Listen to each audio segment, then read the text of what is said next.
Fakultas Dakwah dan Komunikasi, Prodi Komunikasi dan Penyiaran Islam kelas B semester 1. Di sini saya akan menjelaskan materi tentang terminologi hadis. Materi terminologi hadis terdiri dari dua. Yang pertama terminologi hadis, yang kedua kedudukan dan fungsi hadis. Kita lanjut materi yang pertama yaitu terminologi hadis. Terminologi hadis ini terbagi menjadi 4 macam. Yang pertama ada hadis, yang kedua ada sunnah, yang ketiga ada khobar, yang keempat ada atsar. Yang pertama hadis. Kata hadis yang bentuk jamaknya adalah hadis hadsan. Secara etimologi merupakan isim masdar dari kata kerja nad.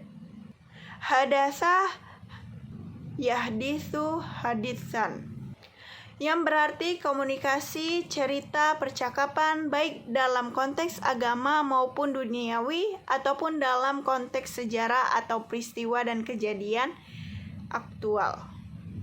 Penggunaan kata hadis ditinjau dari sudut kebahasaan tersebut juga dapat ditemukan di dalam Al-Quran, disebut sebanyak 28 kali dengan rincian 23 dalam bentuk mufrad dan 5 dalam bentuk jamak.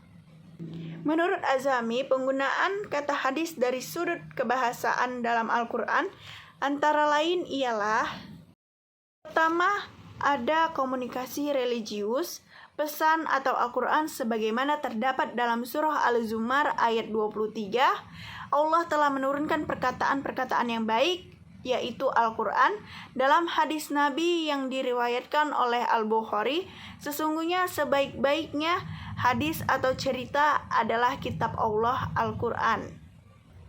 Yang kedua, cerita duniawi atau kejadian alam pada umumnya seperti Al-Quran dalam surah Al-An'am ayat 68, dan apabila kau melihat orang-orang memperolok-olokkan ayat-ayat kami, maka tinggalkanlah mereka sehingga mereka membicarakan yang lain. Juga dalam hadis Nabi yang diriwayatkan oleh Al-Bukhari, dan orang-orang yang mendengar hadis atau cerita sedangkan mereka membenci terhadapnya. Yang ketiga, yaitu ada cerita sejarah atau historical stories sebagaimana terdapat dalam surah At-Toha ayat 9, dan apakah telah sampai kepadamu kisah Musa. Dalam hadis Nabi, ceritakanlah mengenai Bani Israel dan tidak mengapa. Yang keempat, rahasia atau percakapan masih hangat sebagaimana terdapat dalam surah At-Tahrim ayat 3, dan ingatlah ketika membicarakan secara rahasia kepada salah seorang istri-istri suatu peristiwa. Dalam hadis Nabi yang diriwayatkan oleh Tirmizi, apabila seorang mengungkapkan hadis rahasia kemudian mereka mengembara, maka kata-katanya adalah suatu amanah. Secara terminologi, ahli hadis, usul fikih, dan ulama fikih berbeda pendapat memberikan pengertian hadis. Di kalangan ahli hadis seperti sendiri tetapi artinya sama, bahwa hadis didefinisikan dengan segala yang disandarkan kepada Nabi SAW dari perkataan maupun perbuatannya. Kedua, yaitu sunnah. Sunnah secara etimologi berarti jalan lurus dan berkesinambungan yang baik maupun yang buruk.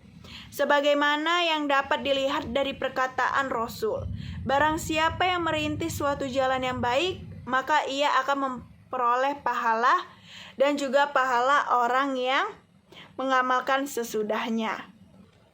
Dan secara istilah atau terminologinya, menurut kalangan ulama usul sunnah adalah sesuatu yang disandarkan kepada Nabi SAW selain Al-Quran, baik perkataan, perbuatan, ataupun takrir yang pantas menjadi hukum-hukum syara'. Yang ketiga ada khobar. Khobar menurut bahasa artinya an-naba, yaitu berita. Sedangkan menurut istilah ada 3 pendapat. Yang pendapat pertama adalah khobar adalah sinonim dari hadis, yaitu sesuatu yang disandarkan kepada Nabi SAW dari perkataan, perbuatan, takrir, dan sifat. Yang kedua, khobar berbeda dengan hadis. Hadis sesuatu yang disandarkan dari Nabi, sedangkan khobar berita yang selain dari Nabi. Yang ketiga, Khobar lebih umum dari hadis.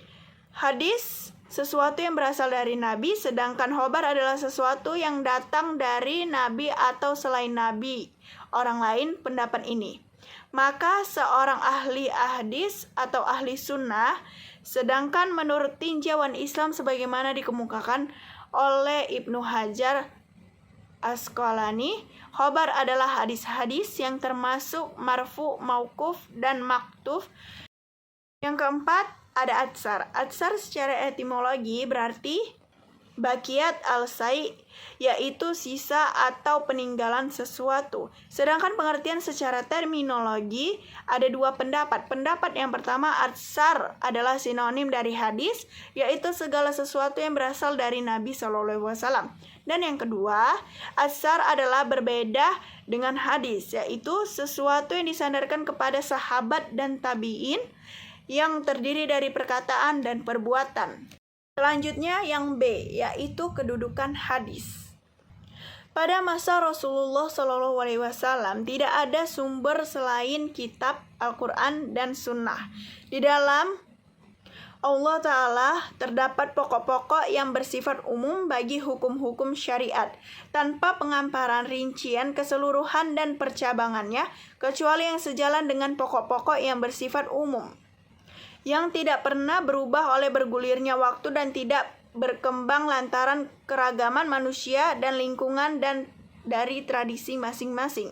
Secara global, sunnah sejalan dengan Al-Quran, menjelaskan yang mubham, merinci dan mujamal, membatasi dan mutlak, yang menghususkan yang umum dan menguraikan hukum-hukum dan tujuannya.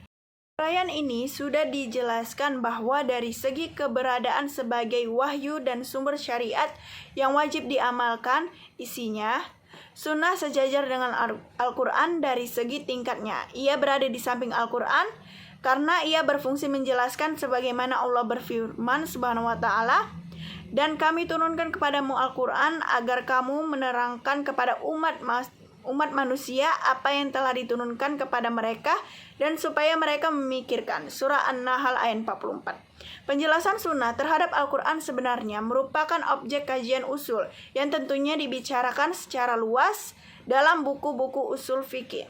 Namun demikian harus dijelaskan secara singkat agar biasa mendapat gambaran yang jelas tentang bagaimana sunnah menjelaskan Al-Quran. Sunnah menjelaskan Al-Quran dari berbagai segi.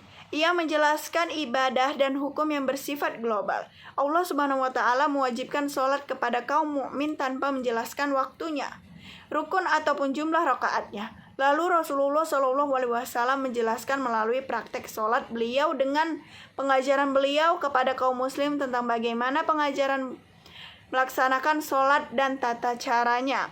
Dengan sabda beliau, "Sholatlah kalian sebagaimana kalian melihat aku sholat." Allah Subhanahu wa Ta'ala wajibkan haji tanpa menjelaskan manasiknya. Lalu Rasulullah SAW menjelaskan tata caranya dan bersabda, "Ambillah manasik hajimu dariku." Inilah contoh hadis dari Al-Quran dan diuraikan dari hadisnya. Inilah cukup sekian penjelasan dari saya. Maaf bila banyak kekurangan, karena saya juga hanya manusia.